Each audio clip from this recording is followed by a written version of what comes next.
Gravando.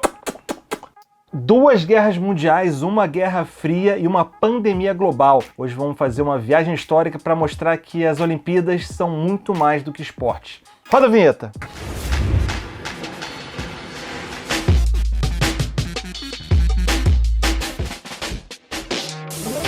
Eu sou apaixonado desde pequeno pelos Jogos Olímpicos. Tão apaixonado que eu tô hoje aqui zapeando entre 450 canais esportivos, aplicativo de Tóquio 2020, site da Olimpíada, aquela coisa toda para acompanhar desde basquete de 3 até atletismo, desde a fadinha do skate até as meninas da ginástica olímpica e por aí vai. Não consigo parar para fazer os vídeos aqui do canal. Até agora, porque em um esforço olímpico eu consegui gravar e finalizar esse vídeo. E ele é para uma série, exatamente, uma série de 3 vídeos com temática olímpica, mas sempre naquela pegada do canal, onde eu mostro onde a política se misturou com os jogos e mostrando que a Olimpíada é muito mais do que esporte. Para o primeiro capítulo, as Olimpíadas que quase ou não aconteceram.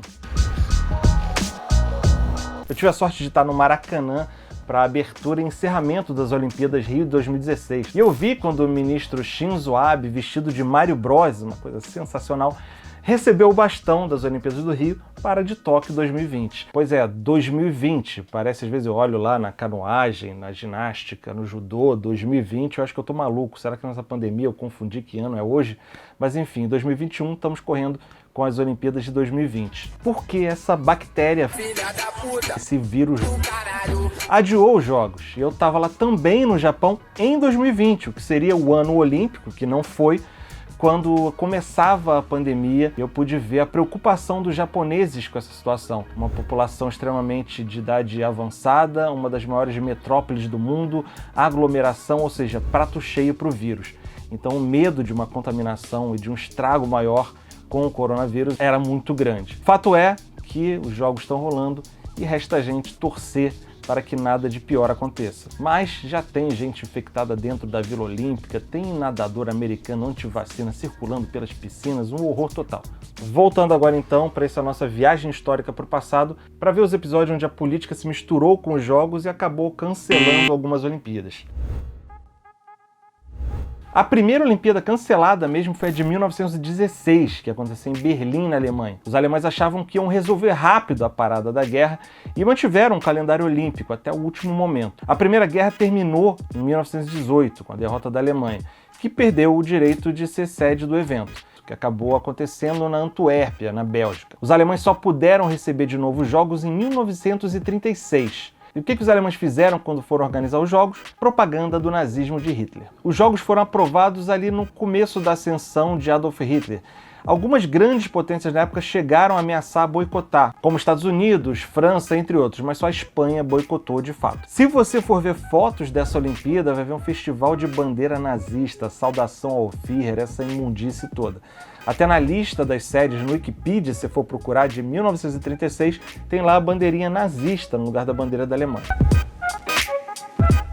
Logo após essas Olimpíadas de 1936 na Alemanha, as duas seguintes foram canceladas também. Foi a de 40, que ia ser em Tóquio, que é azar do Japão, né? Sempre envolvido nessas tretas que acabam atrapalhando a sede dos Jogos. E a outra cancelada foi em Londres, que seria de 1944. As duas cidades sofreram barbaramente com os bombardeios durante a Segunda Guerra e foi impossível realizar os Jogos. Todo mundo lembra da Blitz, o bombardeio aéreo da cidade inglesa de Londres, que vem de Blitzkrieg, né? Aquela tática de guerra surpresa dos alemães nazistas. Londres ficou totalmente arrasada. Teve bomba caindo até no portão da frente do Palácio de Buckingham, como essa montagem que eu achei na internet mostra muito bem. O Japão, por sua vez, queria se consolidar como uma grande potência da Ásia, e sediar uma Olimpíada era parte dessa estratégia. Outra parte menos honrosa era ampliar o domínio do Japão imperial através da guerra contra a China e depois com o teatro de guerra no Pacífico durante a Segunda Guerra. Todo um conjunto de ações para mostrar força no âmbito externo e estimular um sentimento ultranacionalista entre os japoneses. Esse foi o que muitos historiadores chamaram de o período do fascismo japonês. O foco no esforço militar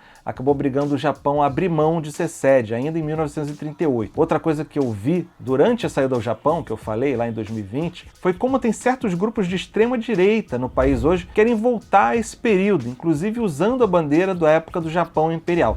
Pois é, esse fenômeno aí de extrema-direita querendo saudosismo de ditaduras e fascistas acontece até no Japão. Ok? Depois dessas duas edições adiadas, foi Londres mesmo que acabou sediando a próxima Olimpíada, de 1948, mas ainda num esquema bem limitado e cheio de improviso. Como eu falei, a cidade estava arrasada. Por exemplo, eles pediram para os próprios atletas levarem as suas toalhas, porque eles não tinham como fornecer. E esses atletas tiveram também que ficar hospedados em abrigos militares ou escolas improvisadas na capital britânica.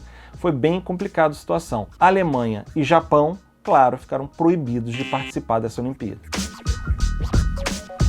A invasão da Hungria, a invasão do Egito por Israel, ameaçaram boicotes aos Jogos. Mas foi a Guerra Fria entre Estados Unidos e a União Soviética que motivou os movimentos de boicote mais intensos e que marcaram duas edições das Olimpíadas. Depois das duas guerras mundiais, que marcaram e cancelaram as Olimpíadas, que eu falei até pouco tempo atrás, duas superpotências surgiram no mundo, os Estados Unidos e a União Soviética, cada uma representando um modelo econômico diferente, o comunismo e o capitalismo. Isso já tem mais de 30 anos, mas para um pessoal parece que foi ontem, o que é hoje, sei lá. Nas Olimpíadas de Moscou, os Estados Unidos lideraram o boicote do bloco ocidental. O pretexto foi a invasão do Afeganistão pela União Soviética, que Jimmy Carter, presidente dos Estados Unidos, considerou uma ameaça à paz, à liberdade e, claro, ao espírito de paz e união entre os povos, o que é promovido pelos Jogos. A União Soviética afirmava que estava só defendendo o tratado de amizade entre os dois países e que queria defender os afegãos do Talibã. Foi o início daquela confusão toda que resultou anos depois em Al-Qaeda, 11 de setembro, guerras, invasões, etc. Em 1980, mais de 60 países, entre Canadá, Israel, China, Alemanha Ocidental, se uniram a esse boicote e não viram um emocionante momento que o ursinho Misha, o mascote dos Jogos de Moscou, chorou na cerimônia de encerramento. Momento lindo.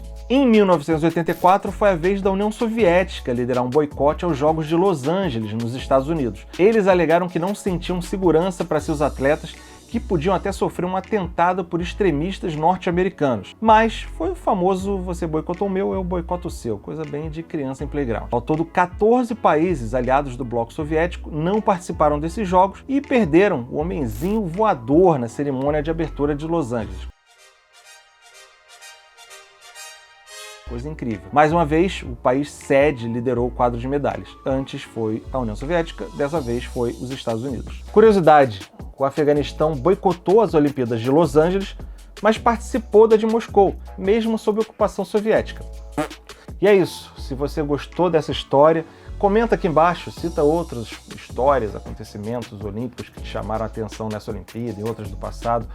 Segue o canal se você não fez, para rapidinho, dá um like, é isso que faz eu continuar criando vídeos, esse canal continuar existindo. E mais ainda, participa da comunidade do Apoia-se. O link está em vários lugares aqui, é só você entrar e participar do nosso grupo de WhatsApp, das reuniões por Zoom e da galera que faz esse canal aqui acontecer de verdade. Valeu e até o próximo episódio da minissérie olímpica aqui no canal. Valeu!